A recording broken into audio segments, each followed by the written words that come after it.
अस्सलाम वालेकुम। सब कैसे हैं? उम्मीद है सब ठीक होंगे, खैरियत से होंगे, अपने अपने घरों में खुश आबाद होंगे। अल्हम्दुलिल्लाह हम भी बिल्कुल खैरियत से हैं। तो म्यूनिख का मौसम आज बहुत जो है वो थंडरस्टॉर्म वाला हो गया था। एकदम से काले बादल आए और फिर बादल बरसने लगे, गरजने लगे। तो घर वालों ने बोला कि क्यों ना पकौड़े बनाए, तो मैंने कहा ठीक है मैं बना देती हूँ। तो यहाँ पे पकौड़ों की तैयारी शुरू करी थी। पकौड़े मेरे रेडी हो गए थे। आलू वाले भी मैंने, प्याज वाले भी बनाए, साथ मैंने चाय बनाई। ऐसे ही मौसम में जो है पकौड़े आपको खाए जाते हैं। और इस दफ़ा तो ये पकौड़े बनाते हुए जो मैं बना रही थी, मुझे कॉलेज के बेसन वाले नान याद आ गए जो हम लोग खाया करते थे रोज़ डेली बेसिस पे, और इतने मज़े के लगते थे। मतलब आपको अपने स्कूल और कॉलेज की कैंटीन की जो कुछ चीज़ें हैं ना, वो आपको कभी भी ज़िंदगी में नहीं भूल सकती, क्योंकि वो मतलब उनके साथ आपकी बहुत अच्छी मेमोरीज़ जुड़ी हुई होती हैं। तो मुझे अपने कॉलेज के जो है ना वो बेसन के नान याद आ गए जो हम डिप हुए हुए खाते हैं। तो जी ये नेक्स्ट डे का व्लॉग था। सुबह सुबह का टाइम था और मुझे कहीं जाना था और मैंने जल्दी से जो है खाना भी चढ़ाना था।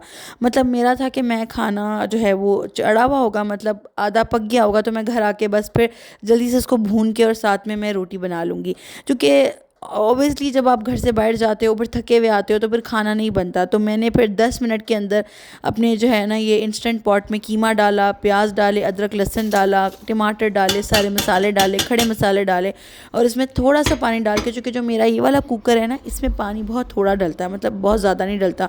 मैंने ऑयल भी थोड़ा डाल दिया और इसको मैं पानी डाल के, और स्टीम वाला पानी, ठंडा पानी नहीं मैं डालती। मेरी आदत ही बन चुकी हुई है कि मैं कभी भी जो है ना सालन में ठंडा पानी नहीं डालती। मैं हमेशा केटल से गरम गरम कर कर डाल रही हूँ। तो मुझे लगता है इसी वजह से जो है ना खाना सही बनता है।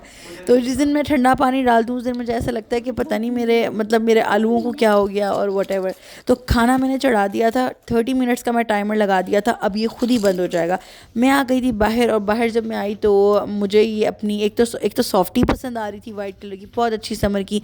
और जो पिंक जो था ना, ये वाला पिंक स्टफ़ मैं इसको पूरे फ़िनलैंड में लेकर आई थी। जो फ़िनलैंड से होकर आई थी तो लेकर आई थी, और इसको मैं पूरे म्यूनिख में ढूंढती रही, मुझे नहीं मिला। और ये यहाँ पे एक शॉप है जहाँ मैं अक्सर आती हूँ, वूलवर्थ पे, तो ये यहाँ मुझे मिल गया। इसके सारे क्लीनर्स मिल गए, इसके सारा जो है ना वो मिरेकल पेस्ट मिल गई। तो मैंने फ़ौरन से जो है ना इसका मिरेकल पेस्ट मैंने यूज़ किया हुआ था। और ये भी नो डाउट ये अच्छे होंगे, लेकिन मैंने बस जो यूज़ किया हुआ था मैंने वही उठाई, और इस पेस्ट से मैं सारे किचन की अपनी क्लीनिंग कर लेती हूँ। तो अभी मेरी फ़िनलैंड वाली ख़त्म नहीं हुई थी, वो भी जो है ना आधी ही पड़ी थी, तो मैंने ये भी उठा ली, और जूती भी मैंने ले ली। और ये बहुत ही अच्छी जूती थी। आखिरी जो है ना ये इसका साइज़ पड़ा हुआ था। यहाँ पे मुझे एक बिन पसंद आ गई, जो किचन के आप काउंटर पे जब काम करते हो ना, तो आप इसको काउंटर पे जो है ना इस तरह से खोलें, और इसको खोल के ना आप काउंटर पे इसको हैंग कर लो। तो ये हैंगिंग वाली थी कि अगर आपने प्याज का छिलका फेंकना है, आलू छीलने हैं, या कोई भी सब्ज़ी आप काट रहे हैं उसके छिलके हैं, तो आप हाथों हाथ, आपको डस्टबिन की तरफ नहीं जाना पड़ता। बस ऐसे ही जो है ना हाथों हाथ इसको जो है वो इसमें डाल दो, और इसको अपनी तरफ आप वो भी कर सकते हो, क्योंकि ये रोटेट हो रही थी, ये मूव हो रही थी। तो आप जहाँ भी खड़े हो ना, तो वहाँ आप इसको लेके जा सकते हो, मतलब जो है अपनी स्लैब के ऊपर रख के। तो फिर हमने उसको चेक किया कि टेमू पे उसकी क्या प्राइस थी, उसका नाम डाल के। तो उसकी प्राइस टेमू पे तो 10 यूरो की आ रही थी, 10 से 11 यूरो की थी। यहाँ पे ये 6 यूरो की लगी थी। तो हमने जो है वो खैर ली तो नहीं मैंने, लेकिन ये अच्छी चीज़ मुझे लगी थी। नेक्स्ट टाइम अगर कभी गई तो लूँगी। तो 6 लीटर की थी, ये काफ़ी बड़ी थी, और मतलब ये काफ़ी काम की चीज़ लग रही थी। और ये जो था ना स्क्रब डैडी, इतना जो है ना मैंने देखा है ये बहुत जगहों पे, और मुझे यहाँ कहीं भी नहीं मिल रहा था, लेकिन मुझे वूलवर्थ पे फाइनली ये नज़र आ गया था। और फिर भी मैंने नहीं लिया, मुझे नहीं पता मैंने क्यों नहीं लिया, लेकिन मैंने नहीं लिया था। थोड़ा सा ये डेकोरेशन का जो था वो यहाँ पे सेक्शन बना हुआ था, वहाँ पे चीज़ें थी काफ़ी। ये जो डैडी स्क्रब मैंने पकड़ा हुआ था ना, ये बहुत हार्ड है, और इससे बर्तन बहुत बहुत अच्छे साफ़ होते हैं।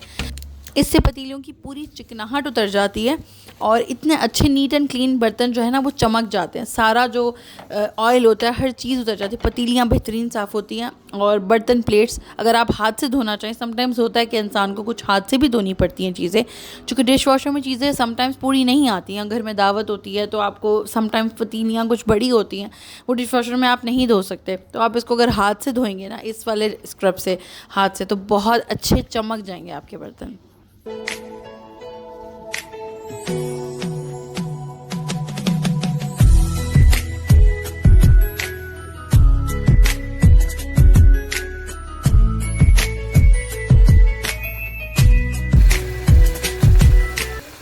घर आने के बाद मैंने कीमे की भुनाई की, इसमें दही डाली, इसमें हरा धनिया डाला, हरी मिर्ची डाली और सर्व कर दिया। ये थी अगली सुबह और मेरे रूटीन के काम शुरू हो गए थे। अगर आपको मेरी वीडियोस अच्छी लगती हैं तो लाइक करें, शेयर करें, सब्सक्राइब करें। और आज का व्लॉग बस इतना ही था। इंशाल्लाह दोबारा मिलूँगी एक नए व्लॉग में, एक नए कंटेंट के साथ। टेक केयर, अल्लाह हाफिज़ एंड थैंक्स फॉर वॉचिंग।